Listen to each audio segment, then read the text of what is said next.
What's next one? What's that? You can't get that out with the exhaust manifold in place. Oh, yeah. So we'll go ahead and pull the EGR cooler off.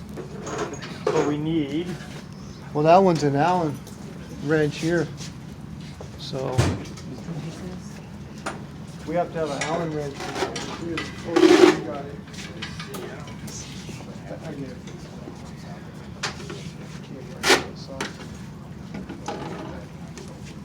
I only bought You the set. haven't missed any tools in? I understand. Found the other one? Well, it reappeared, let me put it that way. Oh, okay. That's what I like. So you took this one from the cooler? Matrix over here. That's the manifold. That's the cooler. Yeah. Okay. You hold me G. Metric, Mike? Yeah. This one. Try to see. That might be it. No? A little bigger. Alright, rip her out. These are my high quality. Carbon freight. Go ahead, G. Like right in front of You know why you but didn't you don't do want it? people seeing you do it, right? Vacation included. Exactly. Alright, pop that bad bear loose. Hey Mike, Yes, sir? so you think that it would be better, it would be easier to install the turbo on top of the exhaust manifold? As a unit? We could. I mean, if I were No, on the like shop. if you're replacing a turbo Oh, you mean take the manifold off and then separate it? and then separate out. The only problem with that is you might build in an exhaust leak and put it back together. But it probably would be easier to do it on the bench and we'll drop the manifold in. But these things are so notorious for warping when you disassemble them. That you probably have an exhaust leak and you're not going to use it. You know, that's, Then you have to take the head off, have all that that's what machine you do flat. when you work on So the car. it's easier to leave the kit, and most times the guy will start pulling that part Oh, off. yeah. I know, it's like, yeah. So turbo wise, I would just bite the bullet, pull it off, and leave that manifold. You know. Someone took that.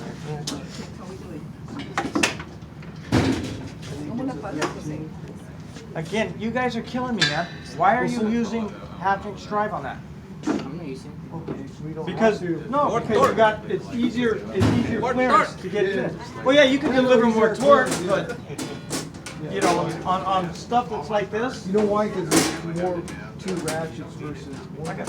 You know Oh, what I that's mean? go ahead and use it. I'm just saying. Because he's got one and I got one and it was There's one like, right there. yeah. It's more right Alright, there. well, go ahead, use what you use, but that kind of thing, you have minimal clearance in there.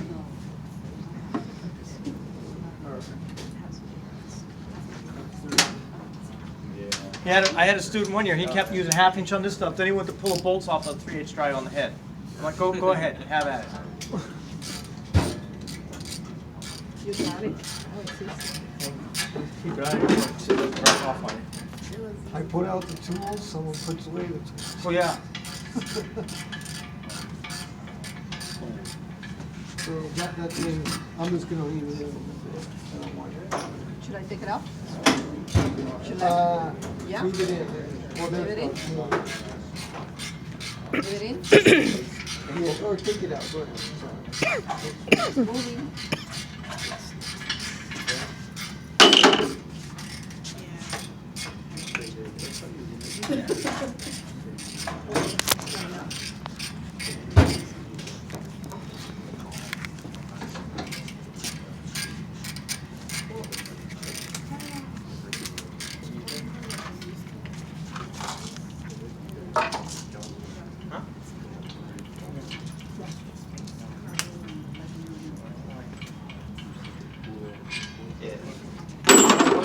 All right.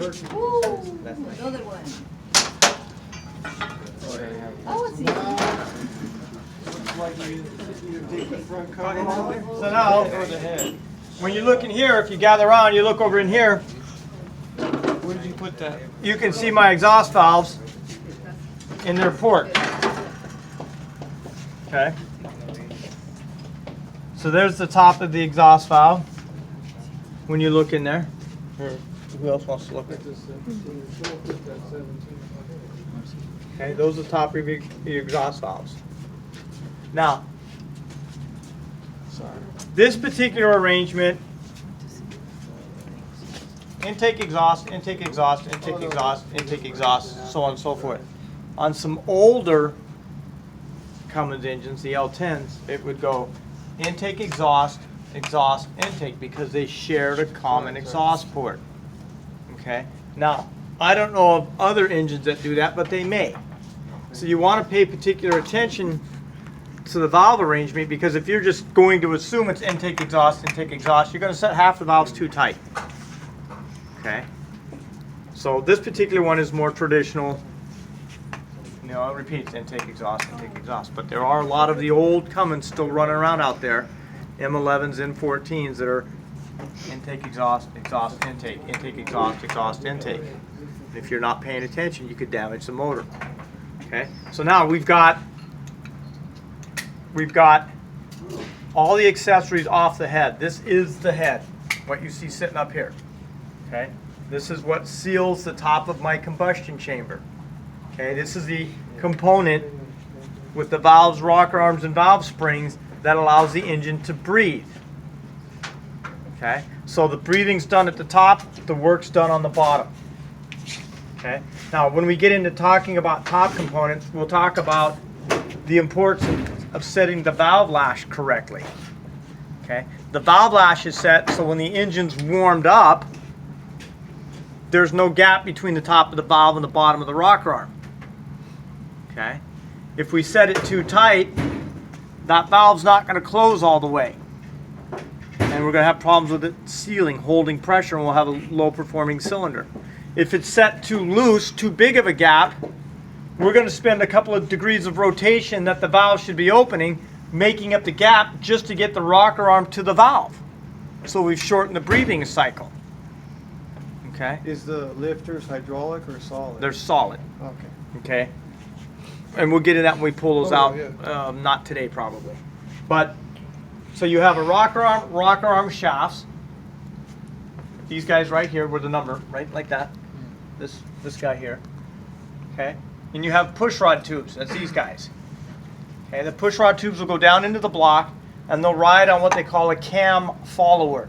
It's a little stand that the push rod tube sets in, and then the follower rides on the cam lobe.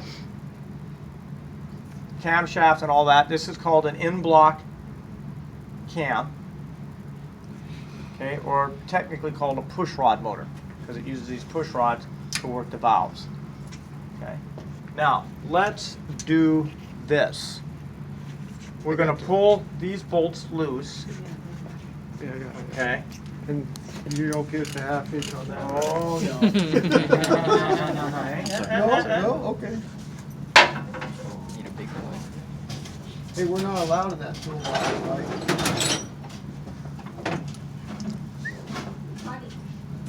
We're going to go large. Okay. Oh, even bigger, huh? Because that's what you got to Those use. things are towards in there like a bad bear. That one just came off. Look at that, hand tight.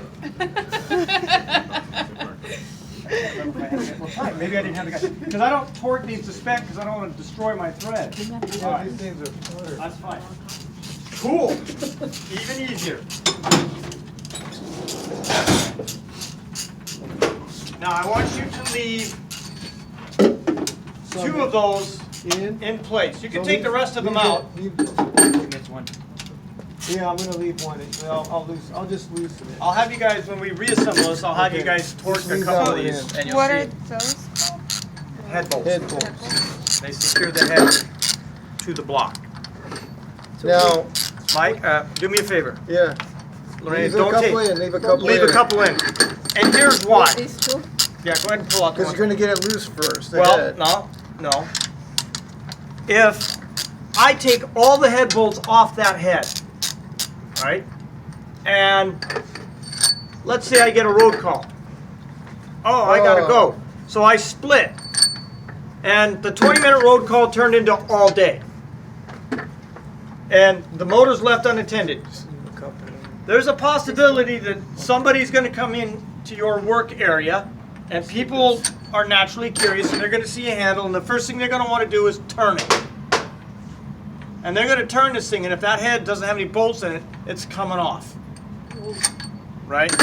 And while technically it's not your fault, you could have avoided it by leaving 2 bolts in there until you are ready to pop the head. Here's the other thing. You could be working on it, right? And I've been known to do this. Are there any bolts left in it? 2. Okay. And all of a sudden you say, oh, you know what? I got to get something to the bottom of the motor. And you spin it over yourself. And you didn't put any head bolts in there and it plops off. Or you come back from lunch and you're like, oh, the boss wants to see the bottom end of the motor. I got to pull the oil pan off of it. And you start spinning it. Comes off. But now when you got the head gasket on everything, isn't it pretty wedged on there? Like, no? It can be. You gotta be careful. When I'm pulling this off after it's been in service, sometimes they lift right up. Sometimes you got to beat the daylights out of them. But see, we're going to be loosening this up, and I'm going to be rolling it under there. So I don't want to be moving an engine on a stand with no bolts in the head. Especially this, because it's been loosened already. Yeah, it's been removed and put on, and it's been taken off and on more times than it ever should have been. Because mine, you got a gas motor. I use a big rubber Got a mallet. rail on it. Yeah. So watch your little feet skis, and we're going to roll this thing underneath my cradle, and I'm going to get a chain and whatnot. Got it? Or- It drives pretty good. It doesn't drive like Fanny's new Jeep. And watch my cable. Why don't you take my box there and kind of give it a push? Push west. How new is it, Fanny? Got it last night. Oh, wow. What Nice. kind of Jeep? Congrats. Oh, cool. Is it the 4-door one with the pickup bed on the back? No, I didn't get a wow. Up, Something up, up, up, up, up, up, up. But they're on highway, right? Oh, It's in. That's the lock. Don't hit my table. I don't want to scratch that gray paint. I can't replace it now. no, it doesn't slide in front. You No. gotta get it straight. You gotta get it straight. They ate their Wheaties for sure. Look at them. Can you take these out? What is it? I think we'll have more clearance once these are gone. You don't have to. I just. You won't hit the table with it. Yeah, they're gonna, it's that close. Everything is that close.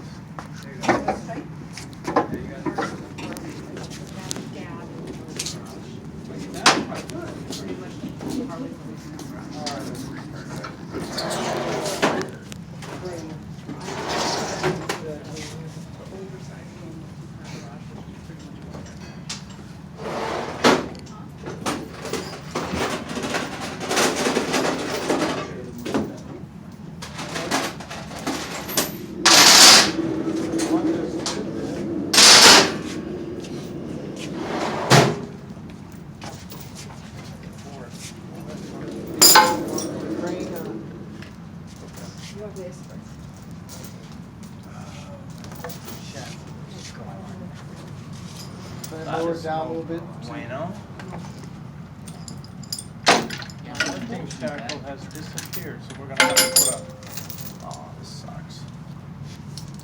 Oh, Oh, no. you need, here. Here's my shackle. It's nice, huh?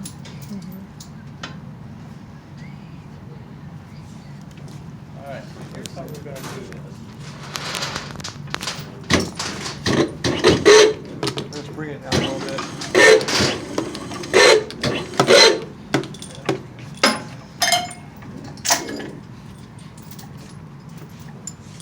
Might have to choke it, but we'll see. I knew one of these was gonna give me grief. And this is the one. Oh, biggie.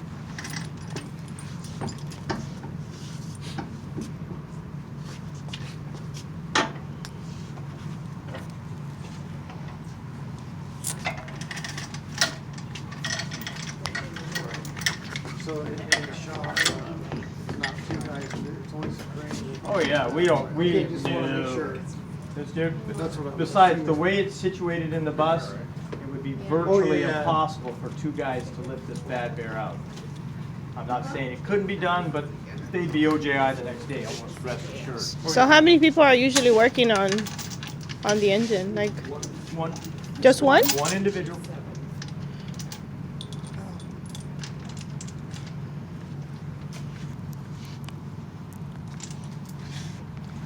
Okay, now, before we do this, okay. Don't lift it yet. Yeah, just bring it down a little bit, that's good. All right, now. We have some bolts. Huh? Now. Oh, yeah, the two bolts. Yeah. Pretty good. Oh, the two bolts.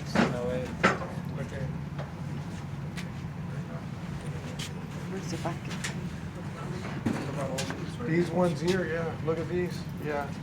We need those. Yeah. Go get the big wrench on the right. On the right, yeah, yeah. Yeah, thank you all. All right. Start, hopefully those aren't tightened down. No, I think they're, We take these two. yeah, go ahead, you take, this is on there, Just he's you're going- gonna fall off. This thing's what, 250, 25 pounds? Just get them lower. Yeah, I'm recording. That's why that changed.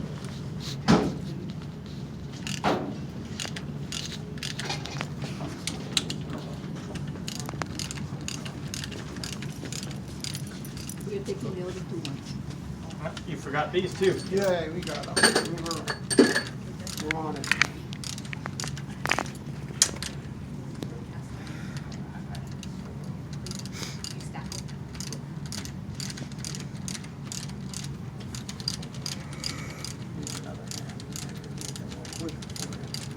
Can you lower it so I can take the chain off?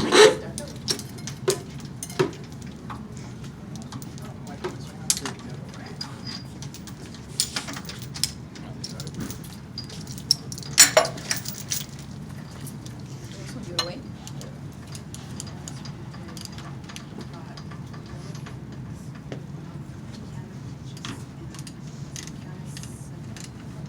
Yeah.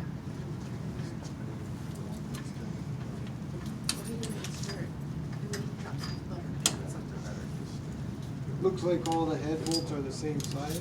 Let it go. This one show. Yeah. Those are shorter? Okay, They got so- some short okay, ones, some okay. long ones. Good, you gotta remember that. Yeah. Three more. Can I see by the chain?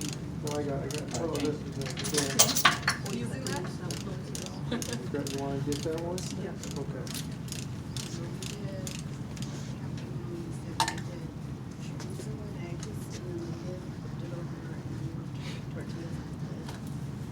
This is like working the door handle on the bus. Gotta be careful. Or handle on the bus. Yeah, cause you know, like the door's closing on someone, it's You kind have of to the be same. sure. Kind of the same principle, it's like steer clear, the one's out. Here's the rear door. You got it. You wanna be the best. Wow, because it has oil. It's got, That's all. I believe that's it. Took the one on top. Got it. Which one? Alright.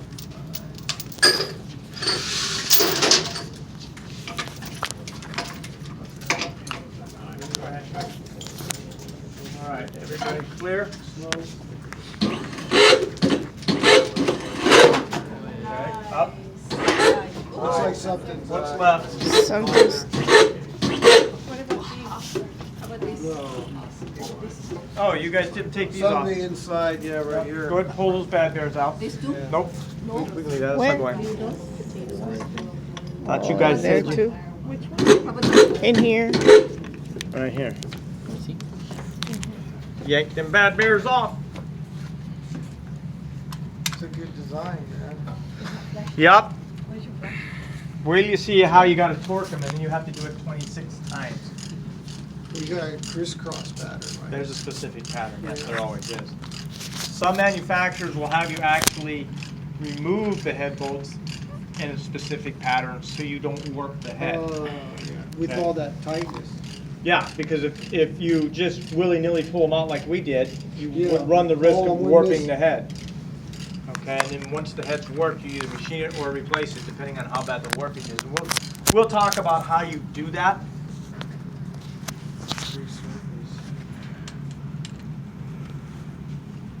Making a little compression around that. Yep. But that, I don't know. I don't know what the compression ratio on this. It's not much. It's a gas motor. It's about 10.5 to 1.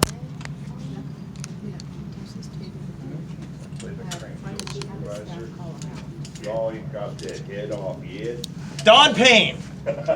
These ones you can't Anaheim. stick your hand in there. Where's your magnet? Did you lose one already? No. Just Just anticipation. Just yeah, exactly. Anticipation, it's making me wait. How you like this pattern of bolts nowadays versus to install torque, right? Torque.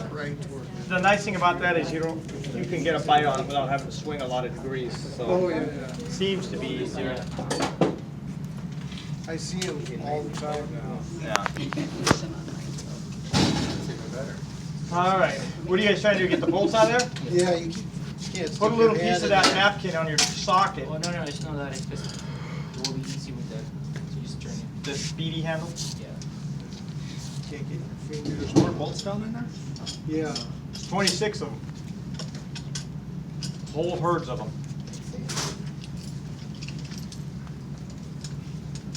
Size exhaust port. Well, this thing pushes a lot of air, flows a lot of air.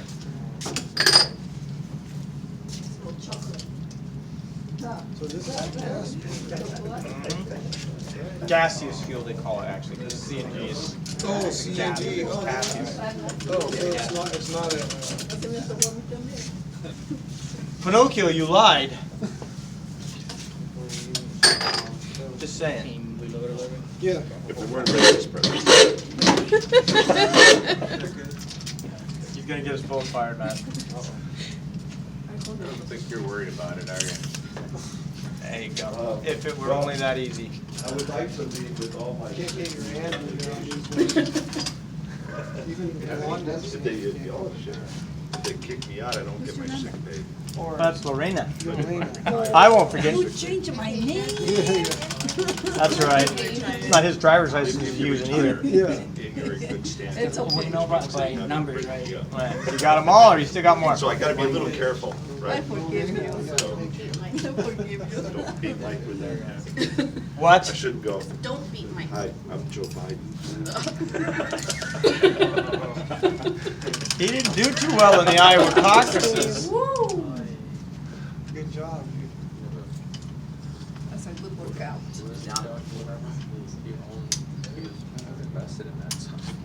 See, you I was just didn't want to wondering why use you the had that magnet. there. And it's a decent magnet. Usually it's Pull the head off of that bad boy. Okay, they all out? Yeah. Well, Okay. Clear?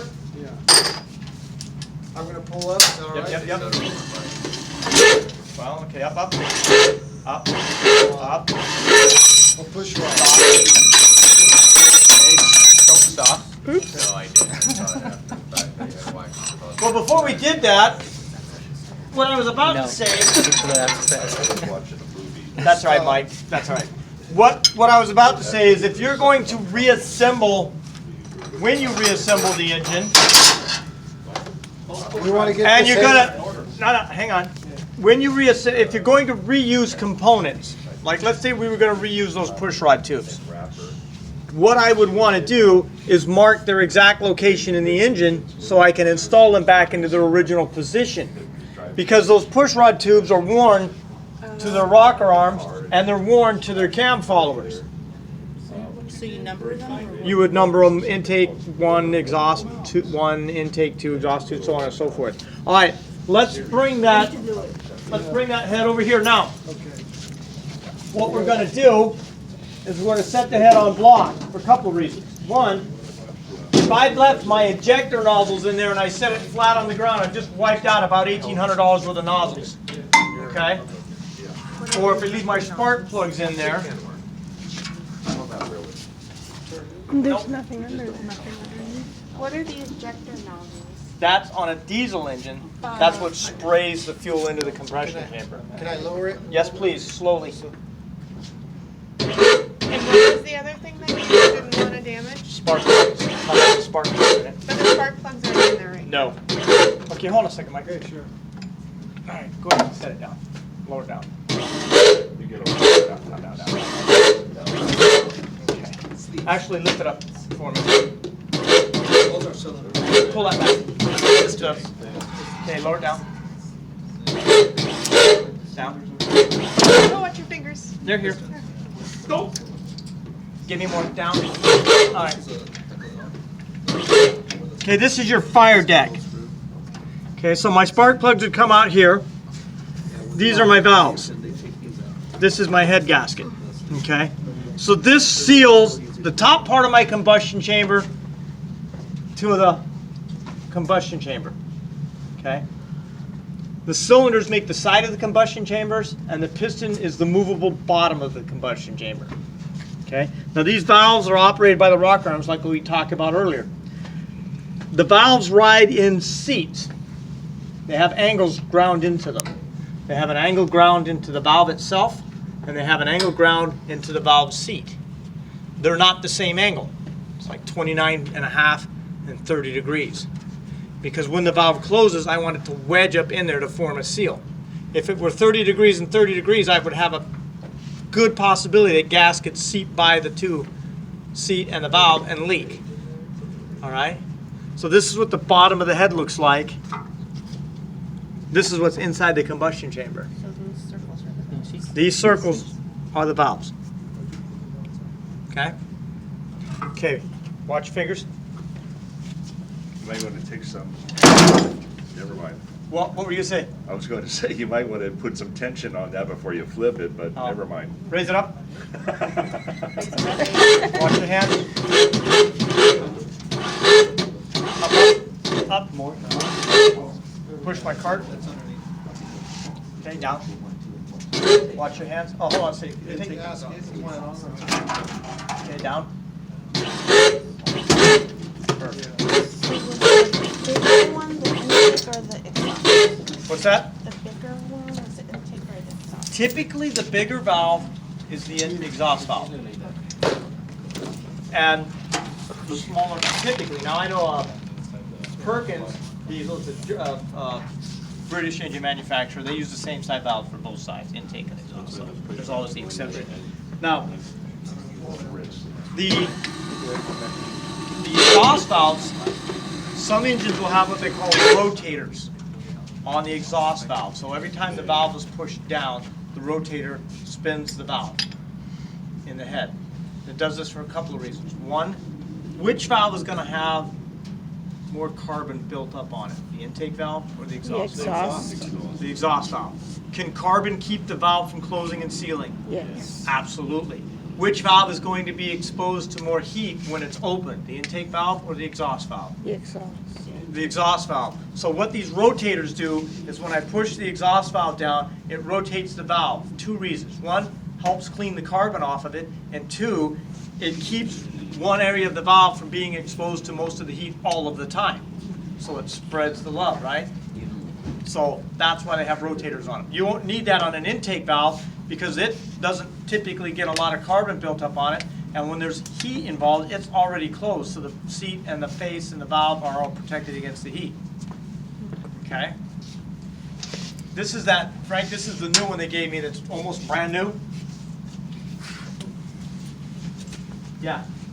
I mean, you can still read the writing on top of the pistons.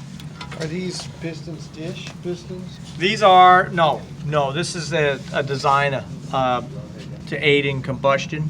Uh-oh. Okay, I don't know what they call it. What's all normally in this? Oh, like kind of like jello. Cast. It's assembly lube. It's assembly lube. Is it Usually. forged aluminum or it's cast? I have no idea. I don't know if it's forged or cast aluminum. But Is that I, the one that came out of an Abbey? no, this is the one that came out of a near zero repower. Oh, near zero. It looks like what they did, I can still see the honing patterns in the cylinders. How It come looks this like one what they is did is higher? they in-framed it, and then it came up for a near zero, and they pulled it out, and I got my paws on it. Okay. That was the reason Louis told me to pick this specific motor. I think he knew it was rebuilt, so he sent it up to me. It's from Arctic? Or the No, last this is on the last batch of 40 footers that got repowered with the near zero. So- 44? It's a near zero replacement. It's an engine that they modified. They added some devices to help reduce fumes coming off of the motor. So what I think happened is the bus that this engine was in came in for a defect, and it was easier for the company to rebuild the engine. They put it back in. I don't even know if it ever went out after that. It doesn't look like it's got a lot of runtime on it. Well, the head looks like it had runtime on it. Is But it if you like look at the cylinders, Is this sleeved, yeah, re-sleeved cylinders? there's no carbon on these cylinders. Is that still assembly lube? Looks Yeah. like lithium grease, Well, it looks like white grease, is that, Yeah. is that That's lube? assembly loop. Yeah, but, huh? So hasn't been run very long. they rebuilt it, put it back in the bus, and then that bus's number came up for an installation of a new government grant low emissions motor, and they took this one out, put that in, and here it sits. So what you're looking at here is the bottom end of the engine, okay? This is the working side of the house. And like you mentioned earlier, these cylinders come out of this engine. This is a sleeved engine, and it's made that way on purpose. This is how you get so much longevity out of these larger engines. If this bore is damaged or worn, and you guys will do this very soon, I extract the cylinder and I put a new cylinder in it. That's cool. Okay. On an Now, automobile, they'll go ahead and bore it out. Yeah. And you only have a couple of bores. You can go 10 over, 20 over, 60. 30 over, and then at 30 thousandths over, that's the last time. And now the block's You trashed. can't go 60 over, or? I mean, depending on your block. Yeah, you go What, 60 over, I think, and before you starts overheating, really. so what Frank's talking about when he says 60 over, when the block is built, when they make the block, they pour it in a foundry, in a cast, and then it comes to Cummins, and they drill these holes in it for the cylinders. That measurement is called standard. That's the standard diameter they punch in the bore. Okay. When I got to go 10 over, because maybe the hole over time has worn more oval than round, and I got to make it round. If I take 10 thousandths of an inch metal out of this hole, it's 10 thousandths of an inch bigger than it was when I made it. That's called a 10 over bore. Now, because Cummins is sleeved, if I take 10 thousandths out of this hole, I got to add 10 thousandths to the liner to make it fit. Because Cummins, this inside diameter, this ID, is standard. They don't make a 10 over piston because it's a linered engine. They make one size ID. But they make several outside diameters. Let's say I got a really bad hole in here and I got to take 30 thousandths off of this hole to make it round. I need to add 30 thousandths thickness to the outside of the liner, right? So that's a 30 over liner, 30 thousandths over standard, because the hole is 30 out. So to maintain the clearances, I have to have the exact same size liner to go in the hole. So if I took 30 out of the hole, I gotta have a 30 over liner. Okay, and you'll hear this theme throughout. If I cut my crankshaft to get the journals round, and we'll talk more about this when we get to lower end. If I take 10 thousandths off of a journal that's 10 thousandths smaller, I have to add 10 thousandths to the bearing to maintain the clearance between the bearing and the crankshaft. So I got a 10 under crankshaft, so I need a 10 over bearing, so I stay with that 5 to 15 thousandths running clearance. Okay? So we'll get into this, but this is the bottom end of the engine. Okay, let's go ahead and pull my locks up. We'll roll it over there. Back to its locale.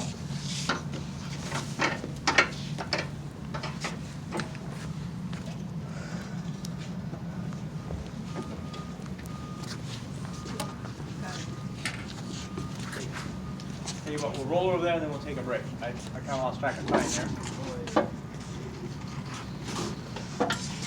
push. Pull!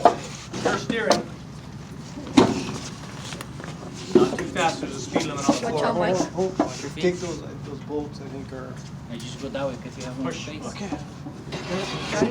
Look at that, he didn't even scratch my paint. Okay. Turn it. Everybody sign in? No. Ugh. Okay, go ahead and throw my locks down, Mike. There you go.